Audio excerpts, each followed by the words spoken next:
Olá pessoal, estamos de volta com o ClimaCast, agora na nossa visão mensal, onde nós traremos não só a previsão do tempo para o estado do Rio Grande do Sul, assim como as perspectivas de projeção climática para os próximos meses. Bom, pessoal, começando o nosso vídeo falando um pouquinho sobre previsão do tempo antes de entrarmos nas projeções climáticas, nós conseguimos ver ao longo aí dos próximos 4 dias, né, das próximas horas e dias na sequência, que temos um cenário de total estabilidade, ou seja, como indicado aqui nos mapas em branco, né, do dia 23 ao dia 26, nós não temos previsão de chuva significativa em nenhuma região do estado.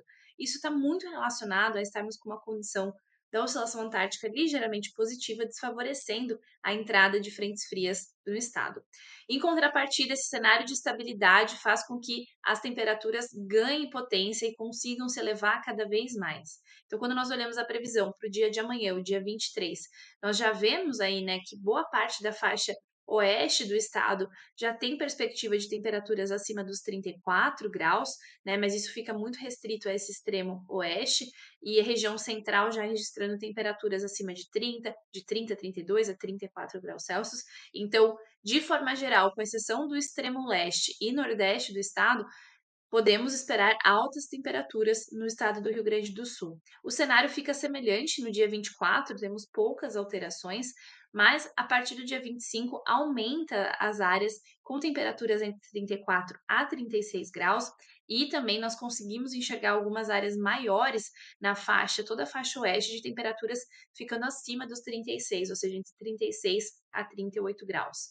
Essa faixa de temperatura aumenta em termos de área mais ainda na previsão do dia 26, quando nós olhamos aqui, grande parte da região oeste e central podem ter registro de temperaturas entre 36 a 38, e extremo oeste pode até superar a marca dos 40 graus. E aí, a partir aqui do dia 26, quase nenhuma área, né, com exceção do extremo oeste, leste, perdão, e nordeste, praticamente todo o estado com registro de temperaturas acima dos 30 graus. Isso é natural quando nós temos um cenário de estabilidade, né? O favorecimento dessas temperaturas mais elevadas que já estavam propícias, né? Ali no norte da Argentina, no Paraguai, então só teve realmente aí a condição se tornando favorável a isso nos próximos dias. Aí na segunda-feira a gente volta com o ClimaCast semanal, onde eu atualizo vocês a respeito de como isso vai se dar ao longo da semana que vem, se vai persistir esse cenário de estabilidade e altas temperaturas ou se vai ter alguma mudança nas perspectivas da previsão do tempo. Agora falando um pouquinho das nossas projeções climáticas, aqui que nós sempre abordamos o tema do El Niño Oscilação Sul, aqui com foco bastante, né, numa possibilidade de uma laninha que possivelmente não se concretize, né? Nós temos aqui o registro do trimestre outubro, novembro e dezembro ficando em menos meio, 2 trimestres móveis já dentro do limiar necessário para caracterizar uma laninha, mas os modelos nos mostram, né, que talvez a gente não tenha tanto assim esse cenário persistindo. Até porque quando nós olhamos aqui como estava a condição da anomalia da temperatura da superfície do mar lá em dezembro, ou seja, negativa, ou seja, um forte indício de laninha, quando nós olhamos a atualização agora de janeiro, nós já podemos ver que essa região com baixas temperaturas, né, temperaturas muito abaixo da média, já não são tão grandes e nem tão intensas, né? A área diminuiu e a intensidade também vem diminuindo. E todas as áreas aqui no entorno do Pacífico têm sido aquecidas. Então, quando nós olhamos os modelos de projeção para os próximos meses, né, ainda podemos ter, né, um consolidado de janeiro com anomalias negativas, como nós vamos ver nas probabilidades, mas a tendência daqui para frente é que durante o mês de fevereiro a maio, junho, nós caminhemos por um cenário de neutralidade, ou seja, não tendo a influência da Laninha exercendo sobre o estado do Rio Grande do Sul.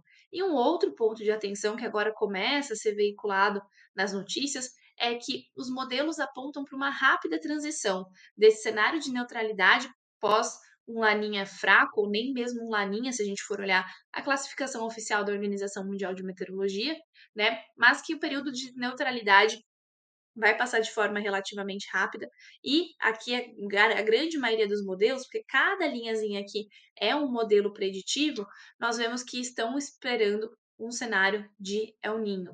né? Então, eles estão projetando que a partir aqui de maio, as temperaturas do Pacífico Equatorial fiquem acima da média. E a gente sabe que esse é um indicativo de El Niño se isso permanecer e perdurar por tempo suficiente para gerar a classificação. Então, tanto o modelo europeu, como eu estou indicando aqui, quanto o modelo americano, que aponta para esse cenário um pouco mais tardiamente, a partir de junho, indicam essa possibilidade.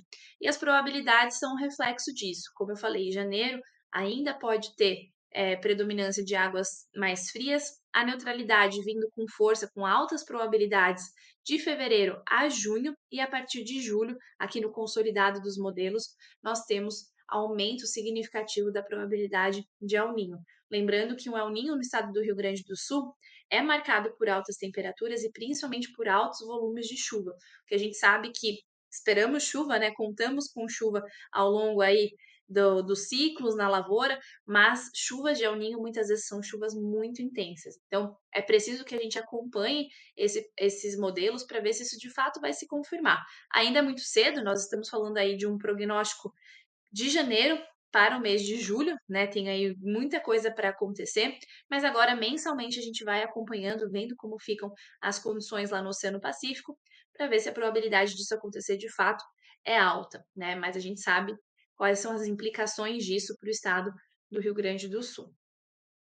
E olhando as projeções para os próximos meses, começando aqui pelos modelos, né, de chuva para fevereiro, março, abril, tanto o modelo europeu quanto o modelo americano indicam para nós um cenário que oscila entre predominantemente chuvas levemente abaixo do normal, então esse cenário de estabilidade, chuvas um pouco abaixo da média, né, do esperado, podem ocorrer em grande parte do estado do Rio Grande do Sul, com exceção do Nordeste, que pode registrar chuvas ainda dentro de uma normalidade para essa época do ano.